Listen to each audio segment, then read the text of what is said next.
Hello friends, welcome to our YouTube channel. तो आज आपके सामने एक नया टॉपिक लेके आए हैं भाई। और अगर क्लास अच्छी लगे तो आप लोग मैक्सिमम अपने फ्रेंड्स के पास शेयर कर देना क्लास को, और लाइक करना और कमेंट करके हर एक बच्चा जाएगा भाई। ठीक है। तो आज का हमारा टॉपिक रहेगा इंटरनेट के बारे में, और जो आपका CPLO का एग्ज़ाम है उसके लिए बहुत ही ज़्यादा इंपॉर्टेंट टॉपिक है ये। तो देखो भाई, सबसे पहले father of internet direct question paper में आ जाए कि फादर ऑफ इंटरनेट, और कई बार देखने को मिला भी है हमें। तो क्या आएगा? Wind Surf. क्या आएगा? Wind Surf. Father of internet कौन है? विंड सर्फ है, यानी कि इंटरनेट का जनक।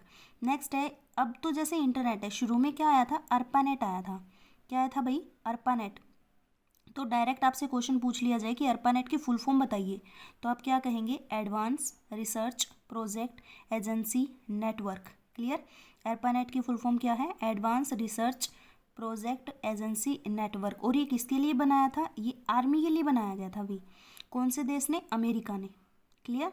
इंटरनेट से पहले क्या था? अर्पानेट था। और फिर 1970 में दो प्रोटोकॉल जोड़े गए। कितने जोड़े गए? दो प्रोटोकॉल जोड़े गए, जिसके अंदर एक तो था आपका TCP, जिसकी फुल फॉर्म है, और कई बार एग्जाम में देखने को मिली है, ये क्वेश्चन बहुत बार पूछा जाता है। तो TCP क्या हो जाएगा? Transmission control protocol. क्या हो जाएगा? Transmission control protocol.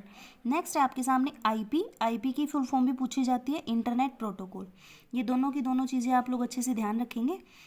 उसके बाद आपसे पूछा जाएगा कि आधुनिक कंप्यूटर की खोज। क्या है भाई क्वेश्चन? एक सेकंड बस, सभी बच्चे 1 मिनट का टाइम दें। एक आधुनिक कंप्यूटर की खोज। तो आधुनिक कंप्यूटर की खोज कब की गई थी भाई? 1946 के अंदर। कब? 1946 के अंदर। और सबसे पहला कंप्यूटर कौन सा था? ENIAC था। फुल फॉर्म है इसके आपके सामने, electronic numerical integrator and computer. ठीक है, हो जाएगा। नेक्स्ट है भाई, और ये बनाया किसने था? ये बनाया था JP एकर्ड ने और जॉन मोकले ने। तो ध्यान रखना है, ENIAC की फुल फॉर्म है electronic numerical integrator and computer. और बनाया किसने था? JP accord. ऐसे याद रख लेना कि फर्स्ट है ना, ये एकवे नंबर का है, तो एकर्ड ने बनाया और पूरी जी जान लगा दी उसने। क्या लगा दी? जी जान। तो एक ने बनाया जान लगा के। क्या? ENIAC। हो जाएगा। और कितने वैक्यूम ट्यूब थे इसके अंदर? 18,000। ठीक है। अगर वेट पूछ लिया जाए, वैसे वेट पूछते नहीं है, बट अगर आ जाए एग्जाम में तो 50 टन का इसका वेट था। देख लो कितना भारी कंप्यूटर होगा ये। कितना था? 50 टन का। नेक्स्ट आपके सामने IC डेवलप। IC किसने डेवलप की थी? और IC के बारे में सभी ने पता है कि भाई जो अपनी थर्ड जनरेशन थी ना कंप्यूटर की, उसके अंदर आपका IC का क्या किया गया था? यूज़ किया गया था, है ना, थर्ड जनरेशन के अंदर। IC की फुल फॉर्म होती है इंटीग्रेटेड चिप। क्या होता है? Integrated chip. और ये किसने डेवलप की थी? JS किल्बी ने और रॉबर्ट नोए ने। किसने की थी? JS किल्बी ने और रॉबर्ट नोए ने। अच्छे से याद रखना इस चीज़ को। उसके बाद है फिर चार्ल्स बेबेज ने क्या बनाया था? 1837 में एनालिटिकल इंजन बनाया था। तो कंप्यूटर के जनक आप लोग किसको मानते हैं? चार्ल्स बेबेज को मानते हैं। तो 1837 में इन्होंने एनालिटिकल इंजन बनाया था। ठीक है। अब आ जाती है आपकी जनरेशन की बारी, जिसके अंदर से एग्जाम में 110% क्वेश्चन देखने को मिलता है कि भाई जैसे क्या बोलते हैं इसकी, कंप्यूटर की 5 जनरेशन है ना आपकी, तो पांचों में से ये पूछ लिया जाएगा कि भाई फर्स्ट जनरेशन के अंदर क्या यूज़ था, सेकंड के अंदर क्या था, थर्ड के अंदर क्या, फोर्थ के अंदर क्या, फिफ्थ के अंदर क्या। ओके। तो ये सीरीज आपने याद रखनी है। सबसे पहले 1942 से 55 में वैक्यूम ट्यूब था सबसे पहले। क्या था? Vacuum tube. पूरे बड़े बड़े कमरे, जैसे एक कमरा ही होता था, सपोज करो इतना बड़ा कंप्यूटर होता था।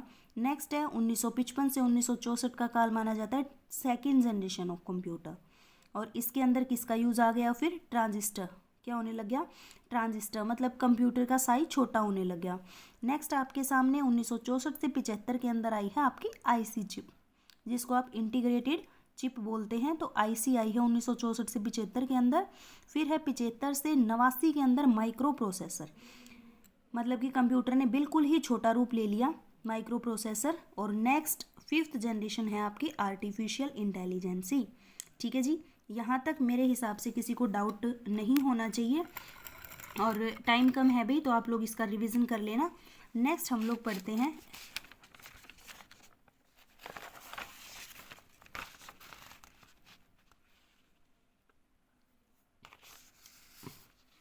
नेक्स्ट देखो भाई, जो थर्ड जनरेशन है आपकी, इसके अंदर आईसी के दो पार्ट बनाए। क्या बनाए? दो पार्ट बनाए। पहला SCI मतलब कि स्मॉल स्केल, सॉरी SS मतलब कि स्मॉल स्केल इंटीग्रेटेड, दूसरा था मीडियम स्केल इंटीग्रेटेड। ठीक है, और आईसी का थर्ड जनरेशन में है, ये तो आपने याद ही कर लिया। फोर्थ के अंदर आपका VLSI, VLSI का मतलब वेरी लार्ज स्केल इंटीग्रेटेड। ठीक है, और फिफ्थ के अंदर है आपका ULSI मतलब कि अल्ट्रा लार्ज स्केल इंटीग्रेटेड। ठीक है, ये फुल फॉर्म याद कर लेना, यहाँ पे लिख नहीं रखी है, कोई बात नहीं, ultra large scale integrated. Next है भाई, ये क्वेश्चन पेपर में देखने को मिलता है बहुत बार। क्वेश्चन क्या है कि मैग्नेटिक डिस्क पर किसकी परत चढ़ी होती है? तो मैग्नेटिक डिस्क पर किसकी परत चढ़ी होती है भाई? आयरन ऑक्साइड की। किसकी? आयरन ऑक्साइड की। इसको माइंड में फिट कर लेना। उसके बाद है कंप्यूटर की मेमोरी दो टाइप की होती है, ये तो सभी को पता ही है, प्राइमरी होती है एंड सेकेंडरी होती है। कौन सी मेमोरी होती है? Primary and secondary. प्राइमरी के अंदर आएंगे आपकी रैम, मतलब कि फुल फॉर्म बनेगी रैंडम एक्सेस मेमोरी। ठीक है, रैंडम एक्सेस मेमोरी। फिर है रोम, रोम की फुल फॉर्म बनेगी रीड ओनली मेमोरी। ये चीज़ें माइंड में फिट कर लो, इनकी फुल फॉर्म भी पूछी जाती है, रैंडम एक्सेस मेमोरी और रीड ओनली मेमोरी। नेक्स्ट है कैश और रजिस्टर। ये क्या है आपके प्राइमरी मेमोरी के अंदर। पेपर में क्वेश्चन क्या पूछा जाएगा कि इनमें से कौन सी प्राइमरी मेमोरी नहीं है, क्या पता ऑप्शन में दे दे, एक दे दे रैम, फिर दे दे रोम, फिर बोल दे फ्लॉपी डिस्क, फिर बोल दे कैश। ठीक है, और कई बार ये कैश वाला तो बहुत बार देखने को मिलता है, तो कैश कौन से में आएगा? प्राइमरी मेमोरी के अंदर आएगा। नेक्स्ट है सेकेंडरी मेमोरी। सेकेंडरी मेमोरी में क्या होता है? CD होता है, DVD होता है एंड फ्लॉपी डिस्क।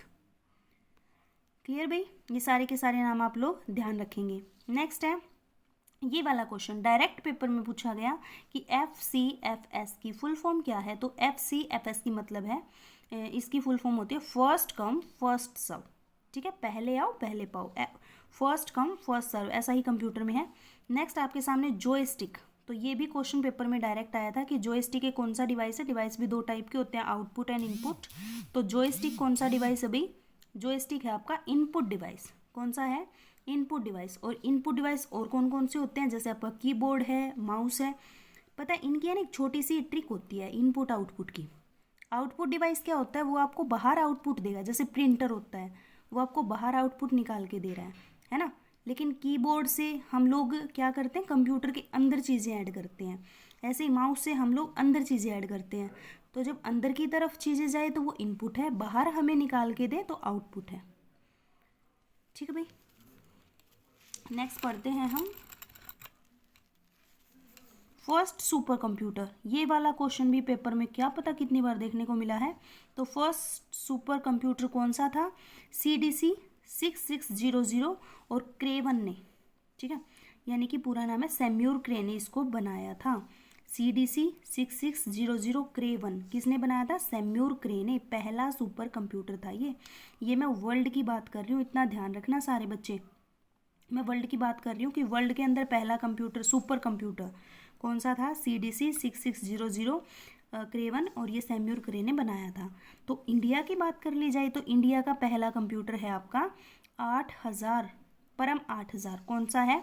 परम 8000। परम की फुल फॉर्म भी पूछी जाती है, मेरे माइंड से स्किप होगी, इसकी क्या फुल फॉर्म थी? इजी सी थी, पैरेलल, सॉरी हाँ, पैरेलल 8000 ये वाला था। तो इंडिया का परम 8000 किसने बनाया था? सीडेक पुणे ने बनाया था। और विजय भाटकर, ये वाला आता है पेपर में, विजय भाटकर ने। किसने बनाया था? विजय भाटकर ने। पुणे की कंपनी है सीडेक। नेक्स्ट है, ये तो इंडिया का पहला सुपर कंप्यूटर था, परम 8000, पेपर में आएगा, याद रखना। और अब कौन कौन से हैं? प्रत्यूष और मिहिर। कौन है? प्रत्यूष और मिहिर, ये भी आप लोग अच्छे से ध्यान रखेंगे। नेक्स्ट आपके सामने यूनिक्स ऑपरेटिंग सिस्टम क्या है? मल्टी यूज़र है, डेनिस रिची और केन थॉमसन ने इसको बनाया था भाई। ठीक है, तो आज वाली ये छोटी सी क्लास थी।